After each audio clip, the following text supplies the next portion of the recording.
지금부터 26학년도 고2 3월 모의고사 주요 문항 해설 시작하도록 하겠습니다. 20번부터 가볼 건데요. 최고차 한계수가 1인 서로 다른 세 2차 다항식 FGH에 대해서 다음과 같이 가나 조건을 만족한다라고 문제가 되어 있어요. 그래서 첫 번째로 써볼 수 있는 식은 가조건과 나조건을 나눗셈식으로 먼저 작성을 해보겠습니다. 그래서 fx, gx가 x-1 hx로 나누어 떨어진다.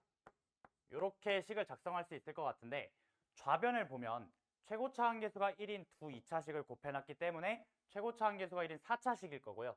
이쪽에도 최고차 한계수가 1인 2차식인 hx와 x-를 곱해놨기 때문에 뒤쪽에 이제 몫에 해당하는 친구도 최고차 한계수가 1인 1차식이 나와야 된다는 걸 알 수 있을 것 같아요. 그래서 여기에다가 x 더하기 a 이렇게 식을 작성을 해보겠습니다. 마찬가지 논리로 나조건에서도 다항식 gx, hx를 x-2 hx로 fx로 나눴을 때 이제 몫은 마찬가지로 1차식인 x 더하기 b 이렇게 작성을 할 수 있을 것 같아요. 여기서 어떤 생각을 조금 해야 되냐, 지금 fg, h 좌변에는 3개의 식이 전부 다 있는데 우변에는 h랑 f 이렇게 2개만 있어요. 그러면 h랑 f만 남길 수 있는 방법이 뭘까라고 생각을 해보면 요 gx, 좌변에 있는 gx를 지워주기 위해서 양변을 나눠볼 겁니다. 그래서 위쪽 식이랑 아래쪽 식을 이렇게 분수식으로 이렇게 올려줘 볼게요. 그러면 자연스럽게 gx가 약분되면서 좌변은 hx분의 fx, h분의 f 이렇게 식을 쓸 수 있고, 우변 같은 경우에는 x-2 x 플러스 b분의 x-1 x 더하기 a에다가 f분의 h가 올라와 있을 겁니다. 그래서 그 식을 작성을 해보면 x-2 x 플러스 b분의 x-1 x 플러스 a 이렇게 작성이 되고, 그 후에 f분의 h 이렇게 식을 작성할 수 있을 것 같아요. 그러면 이 f분의 h를 양변으로 좌변으로 넘겨서 좌변을 h분의 f의 전체 제곱 이렇게 표현을 할 수 있겠죠. 그 다음에 우변의 구조를 잘 봐야 되는데 좌변은 어떤 식의 제곱 형태예요. 그러면 이 오른쪽 x-2 x 더하기 b분의 x-1 x 플러스 a도 어떤 식의 제곱꼴이 나와야 돼서 이 식이 구조적으로 당연히 x-2분의 x-1의 전체 제곱으로 나올 수밖에 없다는 겁니다. 이거를 통해서 이 a 값이 원래는 몰랐지만 마이너스 1, 이 b 값도 원래는 몰랐지만 마이너스 2라는 식의 값이었겠구나. 또한 f는 x-1을 하나의 인수로 가지고 있었을 거고 h도 x-1을 하나로 인수로 갖고 있으면서 나머지 하나는 약분 어떤 공통인수 다른 하나 갖고 있었을 거예요. 그래서 지금부터 fx라는 식을 x-1은 갖고 있되 나머지 하나는 모르는 x 더하기 k를 가지고 있다. 이렇게 식을 작성을 해볼 거고요. 그 다음에는 hx는 x-1을 가지고 있고 마찬가지로 공통인수인 x 플러스 k를 가지고 있다. 이렇게 식을 작성을 해볼 거예요. 그러면 한 번은 나눴기 때문에 한 번은 곱한다 라는 스텝으로 넘어갈 겁니다. 좌우변을 곱한다라고 생각을 해보면 좌우변에 있는 h랑 f는 양쪽에서 약분되는 게 보일 거예요. 두 번째로는 좌우변을 곱하는 순간 h랑 f가 날아갈 거고, 실질적으로 좌변에 남는 항은 gx의 제곱만 남게 됩니다. 그래서 gx의 전체 제곱, 이 좌변에 남게 될 거고, 현재 우리는 a가 마이너스 1이고 b가 마이너스 2라는 걸 알아냈기 때문에 이쪽을 다 곱했을 때 나오는 항은 x-1, x-2의 전체 제곱, 이 친구들만 남는다는 걸 알 수 있어요. 근데 gx가 최고차 한계수가 1인 2차식이라고 했기 때문에 자연스럽게 이 2를 지워주면서 gx가 x-1에 x-2겠구나 이렇게 식을 이끌어낼 수 있습니다. 그 다음에 f-1 더하기 g-1이 18이다. 이 조건을 활용해서 우리가 모르는 k라는 문자만 찾아내면 될 것 같아요. 자, 그러면 f 마일 더하기 g 마일의 값을 이제 k의 값으로 표현을 해보면 여기다가 마이너스 1을 넣으면 마이너스 2에 마일 플러스 k, 그다음 아래쪽에다가 마이너스 1을 넣으면 마이너스 2 곱하기 마이너스 3이니까 더하기 6, 요게 18이다. 이런 방정식을 풀게 되겠죠. 그럼 따라서 k 값은 마이너스 5구나 이런 걸 알아낼 수 있어요. 그러면 hx 자리에 이 k가 실제로 마이너스 5였다 이렇게 식을 바꿔줄 수 있습니다. 그럼 문제에서 요구하고 있는 건 h0를 물어보고 있기 때문에 마이너스 2에 마이너스 5를 곱해서 답은 10이다 이렇게 끝낼 수 있을 것 같아요. 그래서 이 fx랑 gx에 관한 나눗세심을 작성을 하고 한 번은 나누고 한 번은 곱함으로써 별다른 식조작 없이 이렇게 h0 값을 구할 수 있습니다. 다음 21번 문제 보도록 하겠습니다. 자, 21번 객관식의 마지막 문제인데요. 실수 전체 집합에서 정의되고 그다음 역함수를 갖는 두 함수 fg에 대해서 이렇게 gfx는 x-1이라는 생소한 형태가 나와 있어요. 그럼 일단 이 조건을 해석하기 전에 그 다음으로 쭉 문제를 더 읽어보면 지금 중심이 13,13이고 반지름 길이가 루트 26인 원이 있고 그래서 이 원을 먼저 그리고 시작을 해보도록 하겠습니다. 원을 그릴 건데 중심이 13,13 이렇게 찍어줄 수 있을 것 같아요. 근데 지금 기울기가 1보다 큰 어떤 직선이 이 원과 서로 다른 두 점에서 만난다 라는 걸 알고 있기 때문에 기울기가 1보다 큰 직선이니까 이 13,13을 지나고 원점을 지나는 직선의 기울기가 1이에요. 그럼 이 직선의 기울기보다 살짝 큰 1보다 큰 어떤 직선을 그려보도록 하겠습니다. 1보다 큰 어떤 직선을 y는 kx 이렇게 긋고 시작을 할게요. 그럼 이 상태에서 이 원이랑 만나는 두 점을 점 A, B라고 지금 두자라고 하고 있는데 이 A랑 B 이렇게 점을 잡아 놓으면 우리가 일단 원을 그려놓고 원과 어떤 직선이 두 점과 만났을 때 첫 번째로 해야 될 행동은 당연히 원의 중심과 이어보는 행동일 거예요. 원의 중심과 이어놓으면 지금 반지름의 길이가 루트 26이라는 걸 알고 있고 문제에서는 AB의 실제 길이가 2루트 13이다 이런 얘기를 하고 있습니다. 그럼 여기서 이게 1대 루트 2 관계구나. 그래서 삼각형 원의 중심을 잠깐 C라고 한다면 삼각형 ABC가 직각 이등변 삼각형이구나. 이걸 알고 출발을 하면 좋을 것 같아요. 그러면 자연스럽게 원의 중심과 이 AB 사이의 거리는 루트 13이구나. 이걸 알아낼 수 있습니다. 그럼 이를 통해서 우리가 찾아야 될 건 K의 값이기 때문에 이 KX 빼기 Y는 0, KX 빼기 Y는 0이라는 직선과 13,13 사이의 거리가 루트 13이다 라는 방정식을 풀어서 K값을 구해보도록 하겠습니다. 자, 그러면 점과 직선 사이의 거리 공식에 의해서 K제곱 더하기 1분의 절대값 13K 빼기 13 이 루트 13이다. 이 방정식을 분모에 루트 K제곱 플러스 1을 곱하고 양변을 제곱한 다음에 정리해주면 13에 K제곱 K-1의 전체 제곱이 K제곱 플러스 1 이렇게 식이 나올 거고 이 식을 정리해주면 12K제곱 빼기 26K 더하기 12는 0 이런 K에 대한 2차식이 나올 것 같아요. 그럼 이 K에 대한 2차식을 풀면 K 값이 실제로 2분의 3 또는 3분의 2 이렇게 두 가지 값이 나오는데 지금 K 값이 1보다 크다 이런 상황에서 보고 있기 때문에 자연스럽게 이 3분의 2는 탈락. 우리가 구해야 될 K 값은 2분의 3이었다. 이렇게 정리를 할 수 있을 것 같습니다. 그 다음에 저희가 실제로 구해야 될 답은 이 gx는 k분의 1x-2라는 방정식의 두근의 차를 구해주세요 라고 하고 있어요. 그래서 일단 저 식을 한번 적어보고 시작을 하도록 할게요. gx는 k분의 1x 마이너스 2의 방정식의 해를 구해라 라고 하고 있는데 지금 여기서 아직 첫 번째 좀 생소하긴 했지만 gfx는 x-이라는 조건을 최대한 활용해서 이 방정식을 풀어야 될 것 같아요. 그러면 여기서 어떤 생각이 들어야 되냐? 이 식을 저 노란색 박스 친 저 식의 형태로 만들어주기 위해선 이 x자리에 ft가 들어가면 좋을 것 같아요. 그래서 지금부터 x에 ft라는 식을 대입해 보도록 하겠습니다. 그럼 x에다가 ft를 대입을 해보면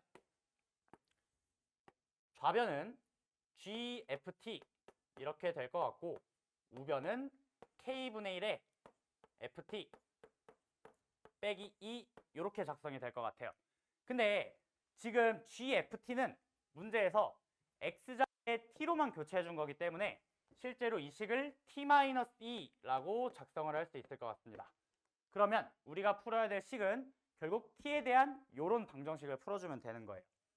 그러면 계산해야 될 식은 이렇게 분홍색으로 박스 친 이 식을 계산하면 되고 자연스럽게 -2는 지워지게 되면서 실제로 풀어야 될 식은 ft는 kt 이 친구의 방정식을 풀어주면 됩니다.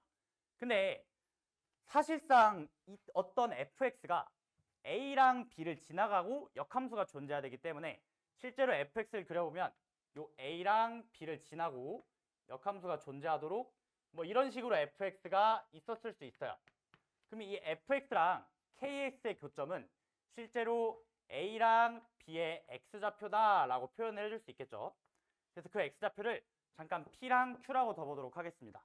그러면 저희가 구한 이 ft는 kt의 근은 t는 p랑 q예요 라고 지금 말을 하고 있어요.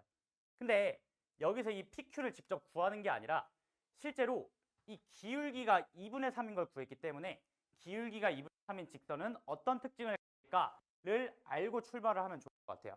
그래서 여기다가 기울기가 2분의 3인 어떤 직선을 한번 그려보도록 하겠습니다. 그럼 기울기가 2분의 3인 직선은 x축으로 이만큼, y축으로 3만큼, 그럼 피타고라스에 의해서 이 길이가 실제로 루트 13의 비율만큼 가지고 있다는 걸 알고 있어요.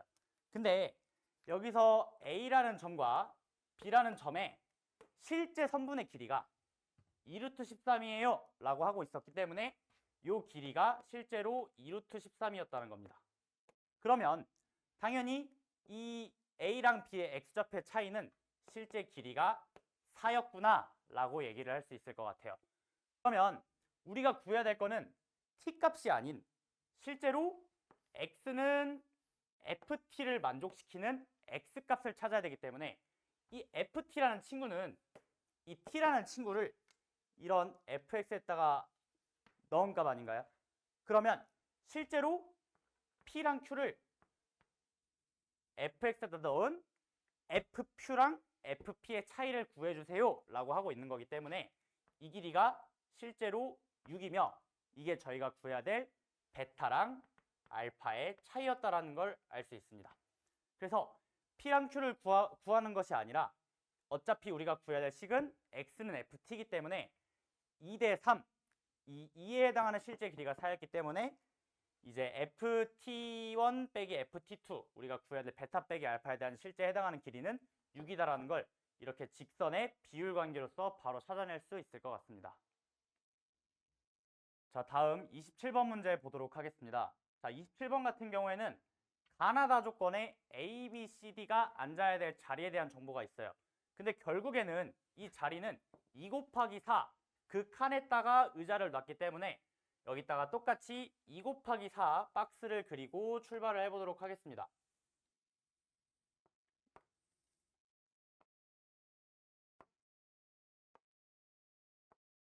이렇게 2 곱하기 4 박스를 그대로 옮겨놔서 그렸다고 생각을 하고 가나다 조건을 다 종합을 해볼 건데 첫 번째로 A부터 보면 A가 앉는 의자의 좌석 번호는 홀수다. 즉 왼쪽 줄에만 앉고 싶다라고 했기 때문에 A가 앉을 수 있는 자리를 이렇게 노란색 동그라미로 표현을 하고 시작하도록 하겠습니다. 자, 마찬가지로 B가 앉는 자리는 32 이하다라고 했기 때문에 B라는 친구는 이렇게 6칸 아래 6칸에 해당하는 자리에 B가 앉을 수 있어요 라고 지금 하고 있는 것 같아요. 그다음 마지막으로 C와 D는 이제 30일 이상이다 라고 하고 있기 때문에 위쪽 4칸에 C와 D가 앉아야 한다 라고 지금 하고 있어요. 그러면 지금 각각 A, B, C, D가 앉아야 할 자리도 복잡하고 앉을 수 있는 자리의 개수도 다르기 때문에 여기서 어떤 생각을 해야 되냐? 보통은 B가 개수가 가장 많기 때문에 B를 나중으로 밀어도 좋아요. 하지만 발상을 조금만 바꿔본다면 결국 B가 앉을 수 없는 자리가 두 개밖에 없어요 라는 말과 동일하기 때문에 이 B라는 친구를 가장 나중에 생각해 볼 겁니다. 그래서 카운팅을 어떤 식으로 할 거냐? 6건으로 카운팅을 해볼 건데 첫 번째로 B를 신경을 쓰지 않는 거예요. B를 신경을 쓰지 않고 A, C, D만 이 규칙에 맞게 앉는 경우의 수를 셀 겁니다. 그래서 그런 경우의 수를 A, C, D가 오케이 이렇게 한번 작성을 해볼게요. 그러면 A, C, D가 규칙에 맞게끔 앉는 경우의 수에서 A, C, D는 규칙에 맞게 앉았는데 B가 규칙에 맞지 않게 41번과 42번에 앉는 경우의 수를 빼줄 거예요. 그래서 여기다가는 A, C, D는 오케이지만 B가 41 또는 42에 앉는 경우의 수를 카운팅해서 빼주도록 하겠습니다. 그럼 첫 번째로 A, C, D가 오케이, 그러니까 B는 신경 쓰지 않고 A, C, D만 규칙에 맞게끔 자리를 배치를 해볼 건데 이때는 A를 기준으로 해야 돼요? C를 기준으로 해야 돼요? D를 기준으로 해야 돼요? 또 여기서부터 어떤 학생을 기준으로 카운팅을 해야 될지 헷갈릴 수 있어요. 근데 조금만 생각해보면 C랑 D는 복합적으로 이 네 자리에서 움직여야 하지만 A는 독립적으로 왼쪽 홀수 좌석에만 앉아서 행동을 하면 되기 때문에 A를 기준으로 나눠볼 겁니다. 그래서 첫 번째로는 A가 C, D도 앉을 수 있는 41번, 31번에 앉았다라고 생각을 해볼게요. 그럼 만약에 A가 이쪽에 들어갔다면 CD 같은 경우는 남은 세 자리 중에서 두 자리를 선택해서 자리를 고릅니다. 그래서 A가 이쪽 또는 이쪽 41 또는 31에 앉았다라고 쳤을 땐 A는 두 가지, C랑 D는 나머지 세 자리 중에 두 자리를 골라서 앉아주면 될 것 같아요. 그 다음 두 번째로는 A가 C, D랑 관련이 없는 이런 21번과 11번에 앉았다라고 생각을 해볼게요. 그러면 A가 앉을 수 있는 가지수는 두 가지에다가 CD가 앉을 수 있는 경우 이 파란색 자리 네 가지에 두 개를 선택을 해서 4P2 이렇게 작성을 해줄 수 있을 것 같습니다. 그럼 여기까지는 A와 C와 D가 자리에 앉은 경우의 수를 다 카운팅한 거예요. 그럼 이제 결국 8자리에 3명이 앉아 있는 거예요. 우리는 B는 신경을 쓰지 않기로 했기 때문에 남은 5자리 중에 한 자리에 B가 들어가면 됩니다. 그래서 B에 해당하는 빨간색으로 앞에다 5만 곱해주면 이게 A, C, D만 신경 써서 자리 배치를 하는 총 경우의 수예요.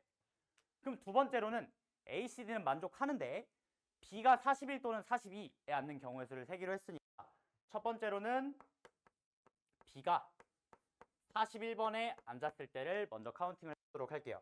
그럼 B가 만약에 41번에 앉았다라고 치면 B는 여기 있는 건데 이제 이때도 B를 41번에 앉혀놓은 상태에서 A, C, D를 앉혀주면 되겠죠. 그럼 이때는 A가 만약에 31번에 들어간다면 CD는 자리 바꾸는 것밖에 할 게 없기 때문에 A가 31번에 들어가는 경우는 CD는 자리 바꾸기. 근데 A가 이 아래쪽 두 칸에 들어간다면 CD는 세 자리 중에서 두 자리를 골라주면 돼요. 그래서 2 곱하기 3P 이렇게 작성을 해줄 수 있을 것 같습니다. 그럼 두 번째로는 B가 42번에 앉았을 때예요. B가 42에 앉았을 때는 첫 번째 케이스랑은 조금 다른데 이쪽에 B가 있는 거니까 A가 이쪽 두 개에 들어갔을 때는 CD는 자리 바꾸기밖에 할 게 없어요. 2 곱하기 2 이렇게 작성을 해주고 A가 이 둘 중에 하나에 들어갔을 때는 세 자리 중에 두 자리를 골라줄 거예요. 이렇게 작성을 할 수 있을 것 같습니다. 그럼 암산을 잠깐 간단하게 해보면 위쪽은 12 더하기 2니까 14, 아래쪽은 이제 4 더하기 10이니까 16 이렇게 나오고 이쪽 같은 경우는 계산을 해보면 5 곱하기 36이라 180 이렇게 작성을 할 수 있을 것 같아요. 그럼 실제로 우리가 구해야 될 경우의 수는 이 180에서 둘의 합인 30을 뺀 180 빼기 30 해서 150개다. 이렇게 결론을 내어줄 수 있을 것 같습니다. 그래서 A가 가장 편해 보인다고 해서 A가 어떤 번호에 앉았을지로 경우를 나누는 게 아니라 B를 조금만 역발상으로 생각을 해보면 결국 B가 못 앉는 경우의 수는 두 가지니까 이 두 가지에 따라서 여사건으로 빼주자, 이런 아이디어로 풀면 그렇게 어렵지 않게 KW 없이 소화하면서 문제를 풀 수 있을 것 같습니다. 다음 29번 보도록 하겠습니다. 행렬이 교육과정에 추가된 이후에 최초로 행렬 문제가 29번 킬러 문항으로 나왔는데요. 조건 하나하나 뜯어보면서 어떻게 풀면 되는지 말씀드리도록 하겠습니다. 첫 번째로는 영행렬이 아니다. 이 조건을 체크를 해봐야 될 것 같아요.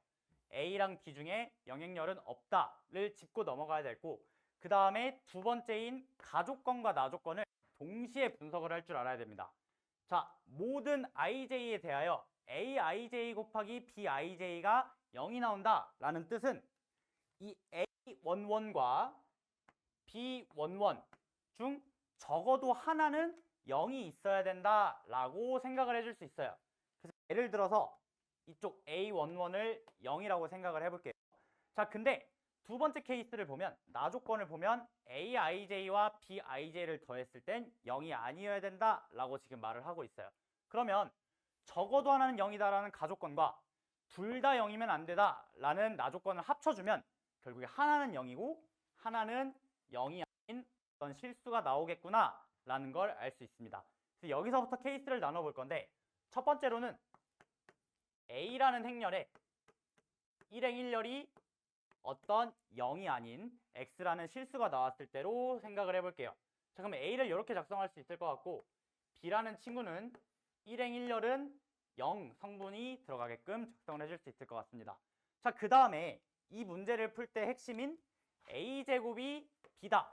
A라는 행렬을 두 번 곱했을 때 B가 나온다 라는 걸 이용하기 위해서 아래다가 A 곱하기 A라는 행렬을 그대로 작성을 할게요. 자, 그러면 여기에 작성한 세 행렬은 전부 다 같은 행렬이기 때문에 여기다가도 마찬가지로 X 이렇게 작성을 하고 출발하면 될 것 같아요. 자, 그러면 그 다음 우리가 봐야 될 게 이 B라는 행렬에 일행일렬이 0이에요. 그럼 이 일행일렬이 나오기 위한 조건은 앞쪽 A의 일행과 뒤쪽 A의 일렬이 곱해져서 만들어져야 되는데, 이미 X제곱이라는 항이 있는 상태에서 이 중에 적어도 하나라도 0이 있다면 여기는 0으로 표현될 수가 없어요. 그래서 따라서 여기에는 뭔진 모르겠지만 어떤 두 실수 YZ가 들어가서 여기가 0으로 나왔구나 라고 생각을 해줄 수 있을 것 같습니다.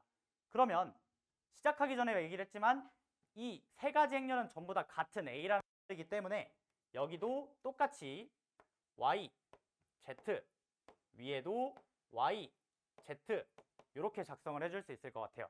그러면 아까 가나 조건을 종합했을 때 둘 중 하나가 0이 아니면 반대쪽 짝꿍은 0이어야 된다 라는 조건을 통해서 이 친구는 다 0이 나와야 되는구나 라는 걸 추측할 수 있어요. 그럼 하나 남았죠? 이 하나는 어떻게 찾을 거냐? 이 친구 볼 겁니다. 이 친구. 이 B의 1행 2열이 0의 뜻은 이 친구를 구하기 위해서 왼쪽 A에서 1행과 오른쪽 A에서 1열을 곱해줘야 돼요. 근데 XZ가 나와 있는 상황에서 0을 만들어 주려면 이쪽엔 필연적으로 마이너스 X라는 항이 들어가야 됩니다. 그러면 A가 완성이 됐죠. 이런 식으로. XYZ를 구하는 게 아니라 이렇게 A라는 친구가 모든 성분이 0이 아닌 성분이다. 이렇게 나온다는 걸 통해서 B의 2행 2열도 0이라는 걸 알아낼 수 있어요. 그럼 이런 경우엔 가장 첫 번째로 체크했던 영행렬이 아닌 두 A, B 행렬에 대해서 보고 있다고 했기 때문에 첫 번째 케이스에선 답이 나오지 않습니다. 자, 그럼 두 번째 케이스로 이어서 가볼 건데요. 두 번째 케이스는 첫 번째와 반대로 A라는 행렬에 1행 1열 성분이 0일 때, B라는 행렬에는 뭔진 모르겠지만 1행 1열의 성분이 어떤 P라는 0이 아닌 실수일 때로 시작을 해보도록 하겠습니다. 마찬가지로 A 곱하기 A라는 행렬을 또 적어볼 건데 0은 적고 출발을 할 수 있겠죠. 자, 그러면 이 마찬가지로 이 P라는 성분이 나오기 위해 곱셈의 조건을 생각을 해보면 앞쪽 A의 1행과 뒤쪽 A의 1열이 곱해져서 이 P가 나와야 돼요.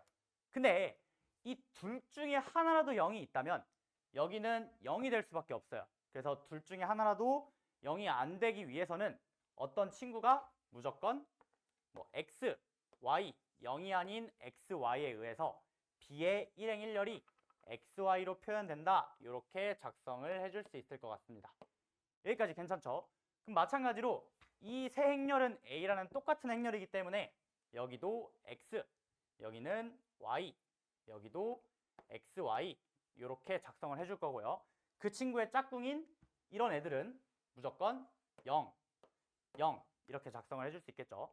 자, 그러면 그 다음에 첫 번째 풀이에서 했던 거랑 마찬가지로 b의 1행 2열 볼 겁니다.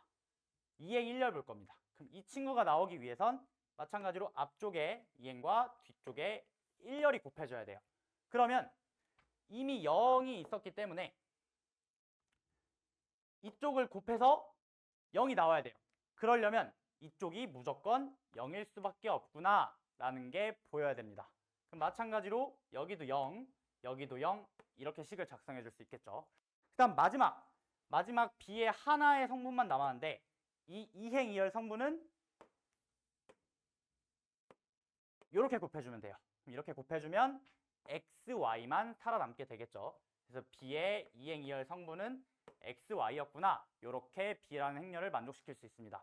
그러면 A와 B가 둘 다 영행렬이 아니기 때문에 문제에서 물어보고 있는 행렬을 찾았구나 라고 생각을 할 수 있겠고요. 그래서 A 더하기 B라는 행렬을 작성을 해보면 xy, 그 다음에 x, 그 다음 y, xy 이렇게 작성을 할 수 있을 것 같습니다.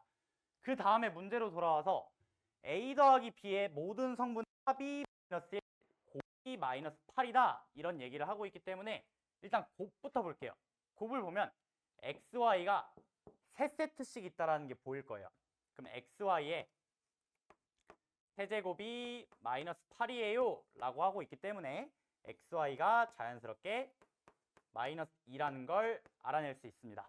그 다음 모든 성분의 합이 마이너스 1이에요 라고 하고 있기 때문에 x 더하기 y에 2xy를 더한 마이너스 4는 마이너스 1이에요. 이렇게 식을 하나 더 구할 수 있을 것 같아요. 그러면 x 더하기 y는 자연스럽게 3이다. 이런 두 번째 조건을 생각할 수 있겠죠. 그럼 마지막으로 우리가 구해야 될 친구는 a12의 세제곱과 a21의 세제곱, 즉 x세제곱과 y세제곱을 구해주세요 라고 하고 있기 때문에 최종적으로 x세제곱 더하기 y세제곱은 우리가 1학년 때 했던 곱셈 공식을 잘 떠올려 보면 x 더하기 y의 세제곱 빼기 3xy x 더하기 y 이렇게 작성할 수 있기 때문에 우리가 구한 x 더하기 y는 3이다.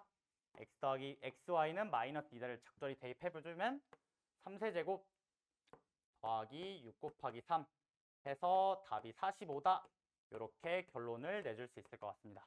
그래서 이 A를 아무것도 모르는 상태에서 제곱한 다음에 케이스를 분류를 하는 게 아니라 가상 조건을 완벽하게 분석을 해서 둘 중에 하나만 0이어야 된다는 조건과 각각의 성분이 나오기 위한 곱셈 과정을 역으로 추론해보면 결국 이런 형태만 나올 수 있다는 걸 쉽게 알 수 있을 것 같습니다. 자, 드디어 마지막 30번까지 왔는데요. 마지막 30번 매우 어려웠지만 이것도 하나하나 조건 뜯어가면서 풀어보도록 하겠습니다. 자, 첫 번째로 정수 A와 유리수 B에 대하여 단 B가 A분의 4보다 크다라는 조건이 나와 있어요. 그럼 지금 A의 부호도 모르고 A랑 B 중에 뭐 누가 더 큰지 이런 것도 잘 모르기 때문에 첫 번째로 해야 될 생각은 A랑 B의 부호에 따라서 케이스를 나눠보자 이런 생각이 들어야 됩니다. 첫 번째로는 A가 뿔뿔, A, B가 둘 다 뿔뿔, 그 다음 뿔마, 그 다음에 맞뿔, 마지막으로 마. 총 이렇게 4가지 케이스가 있을 수 있어요. 근데 잘 생각해보면 A가 플러스인데 B가 마이너스면 이 부등식이 당연히 성립할 수 없기 때문에 이 뿔마는 안 해도 되겠구나. 즉 이 3가지 경우에서만 보면 되겠구나. 이런 걸 캐치를 하고 케이스 분류를 시작해 보도록 하겠습니다. 자, 그 전에 이 두 식이 뭔가 근이 같아 보이지만 근이 전부 다 다르단 말이에요. 그래서 일단 이 친구에서 확실하게 구할 근부터 체크를 하고 넘어가도록 할게요. 그럼 아래쪽은 무조건 0,0을 지난다라는 걸 캐치할 수 있고, 위쪽은 분자가 0이 되는 a분의 4,0을 지나는구나, 이거를 캐치를 할 수 있을 것 같아요. 그리고 식을 한 번만 더 변형해 보면 이 유리함수 개형을 그릴 때 이 개형 게 꽤 복잡해서 이 친구만 분리를 하고 시작을 해보도록 하겠습니다. 그럼 a 더하기 x-b분의 ab-4의 절대값, 이렇게 작성을 해볼 수 있을 것 같아요. 그리고 아래 이차함수도 조금 근이 보이기 편하도록 x에 ax 빼기 4b 이렇게 작성을 하고 출발해 보도록 할게요.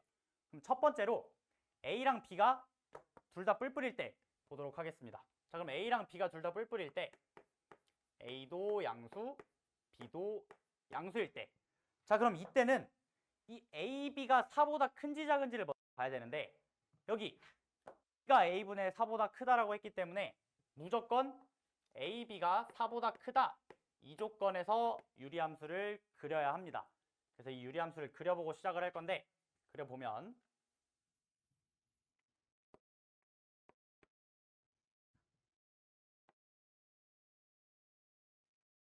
자, x축, y축이 있고, 지금 a분의 4랑 b를 기점으로 함수들이 나뉘고 있어요. 그래서 이쪽에다가 a분의 4, 그 다음 이쪽에다가 b라는 점근선을 그을 거고요. 그 다음 이 유리함수의 y축 점근선은 a이기 때문에 이 a도 위쪽에다가 표시를 해서 그래프를 그리도록 해보겠습니다. 자, 그러면 2차 함수 그리기 전에 유리함수부터 먼저 볼 건데, 유리함수는 b, a가 점근선이고 이 위에 상수가 양수이기 때문에 이런 식으로 그려진다는 걸 알 수 있어요. 근데 오른쪽은 어차피 절대값이 있기 때문에 오른쪽은 이렇게 표현이 될 것 같고, 아래쪽은 원점을 무조건 지나야 됩니다. a분의 4,0을 무조건 지나야 됩니다. 여기서 앞에서 구해놨기 때문에 a분의 4,0을 지나가게끔 유리함수를 이런 식으로 그려줄 수 있을 것 같아요. 근데 이 지점은 지금 뚫어놔야 되니까 여기는 잠깐 뚫어두도록 하겠습니다. 자, 그럼 지금부터 이 사이 a분의 4와 b 사이에 요 ax제곱 빼기 4bx라는 이차함수를 그려야 되는데, 이 친구를 그릴 때는 이 이차함수가 무조건 이 원점을 지나가야 돼요. 그 원점을 지나가는 이차함수면서 지금 이 가나다 조건을 좀 더 살펴보면 1대1 함수다 라는 말이 있어요. 1대1 함수의 조건을 생각을 해본다면 적어도 이쪽에서 이차함수가 이런 식으로 표현이 되면 안 돼요. 그러면 하나의 y값에 x값이 2개 나오기 때문에. 그러면 원점을 지나면서 이쪽 구간에서 증가, 감소 둘 중에 한 방향으로만 계속 진행되기 위해선 첫 번째 케이스론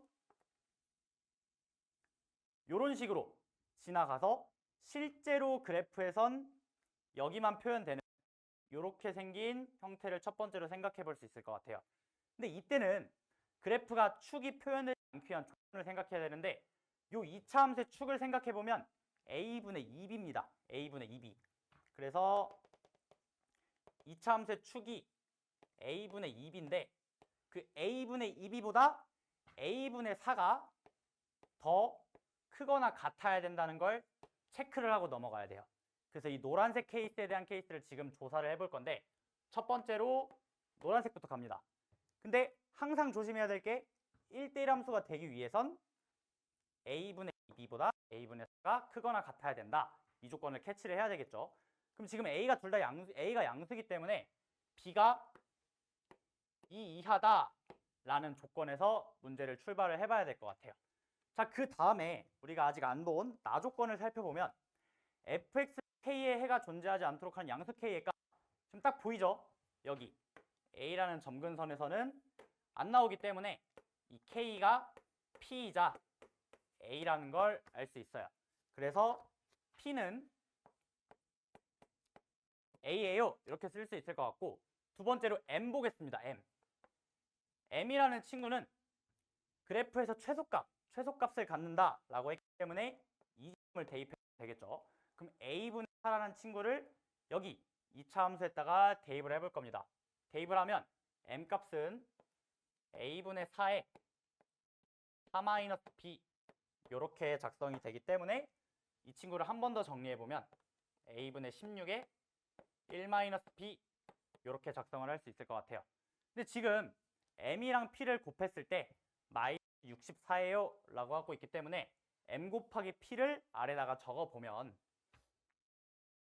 16에 1-b가 마이너스 64예요 이렇게 나올 것 같습니다. 자, 그러면 이 1-b가 마이너스 4가 나와야 돼서 이때 나오는 b 값은 5예요. 5라는 값이 나옵니다. 근데 축 조건 때문에 b가 2 이하라고 했기 때문에 여기선 케이스가 조건의 모순이다. 이렇게 생각을 해줄 수 있을 것 같아요. 자, 그럼 두 번째는 원점을 지난다고 했죠.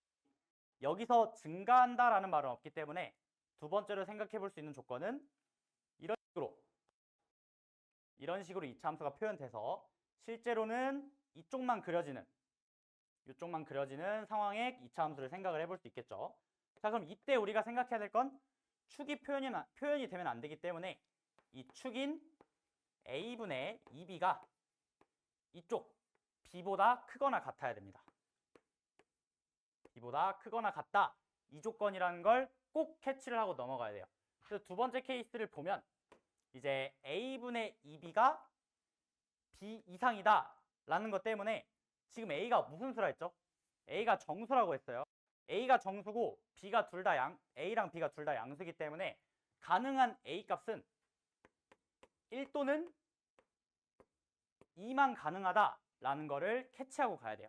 그럼 마찬가지로 이때도 최대값은 이 p라는 건 바뀌지 않으니까 p가 a인 건 변하지 않는 사실이고 m 값만 조금 바뀔 것 같은데 m 값은 아까는 a분의 4를 넣었다면 지금은 b 값을 여기다가 넣어줘야 됩니다. 자, 그러면 ab제곱 빼기 4b제곱 이렇게 되니까 b제곱으로 묶어보면 이제 a제곱 빼기 4 이렇게 작성을 할 수 있겠죠. 자, 그러면 m이랑 p를 마찬가지로 곱한다라고 생각을 했을 때 자, a에 a 빼기 4에 b제곱을 한 개 마이너스 64예요. 이렇게 생각을 해줄 수 있을 것 같습니다. 자, 근데 두 번째 케이스는 정수 a로 가능한 게 1 아니면 2밖에 없어요. 그럼 첫 번째로는 a가 1일 때를 조사를 하면 되고 두 번째로는 a가 2일 때를 조사를 해주면 됩니다. 자, 근데 a가 1이라고 하면 마 3 b제곱은 마 64, 즉 b제곱이 3분의 64라는 값이 나오는데 이 친구로 b를 구해보면 지금 여기 b가 유리수라고 했는데 무리수가 나와요. 그래서 이 케이스를 제거를 해줘야 됩니다. 자, 그럼 두 번째로 a가 2면 마4 b제곱이 64, 즉 b제곱이 4가 나오면 돼요. 자, b제곱이 16이 나오면 됩니다. 자, b제곱이 16이 나왔다는 소리는 b가 플러스 마이너스 4인데 우리는 지금 b가 양수인 데에서 보고 있기 때문에 b가 4 이렇게 구할 수 있어요. 여기서 첫 번째 답인 a, b 2,4라는 값을 구하고 출발을 하면 될 것 같습니다. 자, 이게 첫 번째 케이스입니다. 첫 번째 케이스 안에서도 두 케이스, 노란색과 빨간색 두 가지 케이스가 있었지만 노란색 케이스 모순, 빨간색 케이스에선 2,4만 살아남았다. 이렇게 정리를 해주면 되겠죠. 자, 그럼 두 번째 a가 마이너스고 b가 플러스인 두 번째 상황 보도록 할게요.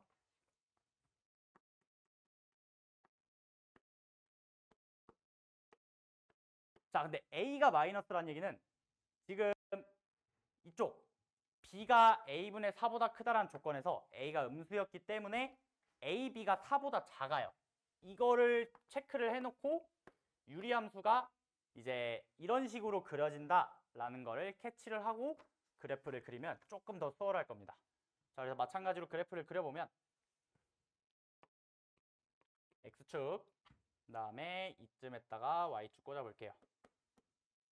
자, 그럼 마찬가지로 그래프가 끊기는 지점은 a분의 4랑 b인데 a분의 4가 이제 음수일 거고 b가 양수 이렇게 찍힐 거예요. 그 다음에 a가 음수였기 때문에 이제 점근선 이쪽에다가 a라고 잡아볼 거고요. 이제 x축 점근선인 b도 표현해보고 유리함수부터 그려볼게요. 자, 그럼 유리함수는 b랑 a가 점근선이고 이런 식으로 그려지는 그래프인데 이 a분의 4를 무조건 지나야 돼요.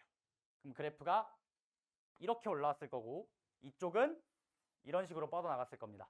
그럼 그런 친구를 절대값 해주세요 라고 하고 있기 때문에 이때 점근선이 a였으면 이제 a가 마이너스 a로 올라오게 되면서 이쪽 점근선에 a분의 4,0을 지나는 유리함수가 형성이 될 거고 이쪽은 그대로 뒤집어주면 이런 식으로 그래프가 나오게 되겠죠. 그리고 여기는 뚫어주도록 하겠습니다. 자, 그 다음 이 사이에다가 2차 함수를 그려줘야 되는데 이때 조금만 생각을 해보면 아까 함수가 어디 지난다 했죠? 무조건 원점 지나야 돼요. 이 원점을 지난 2차 함수 생각해보면 최고차 한계수가 음수인 상태에서 뭐 어떤 식으로 원점을 지나가게끔 그리든 무조건 이 지점에서 1대1 함수라는 조건에 위배됩니다. 그래서 이 두 번째 케이스에선 답이 아예 나오지 않는다라는 걸 알 수 있어요. 그래서 두 번째 케이스에선 순서쌍을 찾을 수 없습니다. 자, 그럼 마지막 케이스 하나 남았는데요. 마지막 케이스는 A가 B가 둘 다 음수일 때 마지막 케이스 보도록 할게요. 자, 그럼 세 번째 A도 음수, B도 음수. 마찬가지로 A, B도 4보다 작은 상황에서 문제를 풀면 됩니다. 그 그래프를 마찬가지로 똑같이 그려보면 자, X축, 그 다음에 Y축, 그 다음에 A분의 4라는 지점과 B라는 지점이 뭐 이런 식으로 찍혀 있을 수 있겠죠.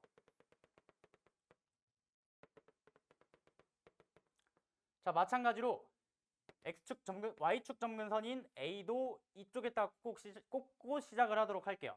자, 그러면 B, A가 점근선이고 음수였으니까 그래프가 이런 식으로 빠졌을 거예요. 그럼 이 친구를 절대값 해라 라고 했기 때문에 위쪽에다가 마찬가지로 마이너스 A라는 친구를 그어보면 이렇게 뻗어 나갈 거고 이쪽은 이런 식으로 그래프가 빠지겠죠. 그리고 여기는 뚫어주도록 하겠습니다. 자, 그럼 마지막으로 이 사이에다가 이제 유리함수 이쪽까지 갈게요. 지금 여기가 점근선이니까. 그럼 이 사이에다가 이제 2차 함수만 그려주면 끝나는데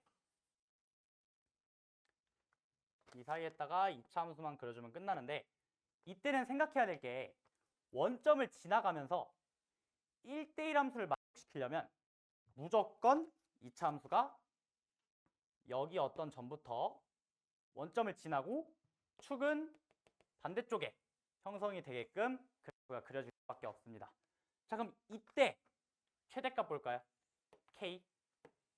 이 K가 아까랑 다르게 이제 A가 아니라 마이너스 A였어요. 그래서 이때는 식을 작성을 해보면 P가 마이너스 A예요. 이렇게 출발을 할 수 있을 것 같고 자, 그 다음 최소값 보도록 할게요. 최소값은 마찬가지로 이 지점에서 나오도록 합니다. 그럼 A분의 4를 넣으니까 우리가 첫 번째 케이스에서 했던 저 식을 그대로 가져와 주면 A분의 4를 넣으면 되니까 A분의 16에 1-B 이렇게 작성을 할 수 있을 것 같습니다. 자, 그럼 M 곱하기 P를 찾아야 되는데 M 곱하기 P를 계산을 해보면 마이너스 16A에 1-B가 마이너스 64예요. 여기까지 작성을 할 수 있을 것 같아요. 자, A가 약분되겠죠. 마이너스 16입니다. 자, 그러면 아까와 다르게 부호가 마이너스가 추가됐기 때문에 이 1-B라는 친구가 4가 나오면 돼요. 그래서 B가 마이너스 3으로 확정이 되는구나 라는 걸 알 수 있어요. 자, 그러면 여기 B가 마이너스 3으로 확정인데 A분의 4라는 친구가 마3보다 작아야 되고 A는 정수여야 돼요. 그러면 A에다가 어떤 음의 정수를 넣어서 마3보다 작게끔 만들어줄 수 있는 건 A가 마1이 되면서 여기가 마4라는 지점이 되는 방법밖에 없습니다. 자, 그래서 이때는 A가 마1 이렇게 나오는 거죠. 그래서 세 번째 케이스에서 A, B 순서쌍이 마1, 3이다, 마3이다 요렇게 나올 것 같아요. 자, 그럼 지금 우리 순서쌍 두 개 찾았는데 마1, 마3이랑 첫 번째 케이스에 했던 2, 4 이렇게 두 가지 순서쌍 찾아봤습니다. 그럼 지금 문제에서는 이 네 개의 쌍을 다 곱해주세요 라고 하고 있기 때문에 답은 24 이렇게 마무리를 지어주면 될 것 같습니다. 네, 고생하셨습니다.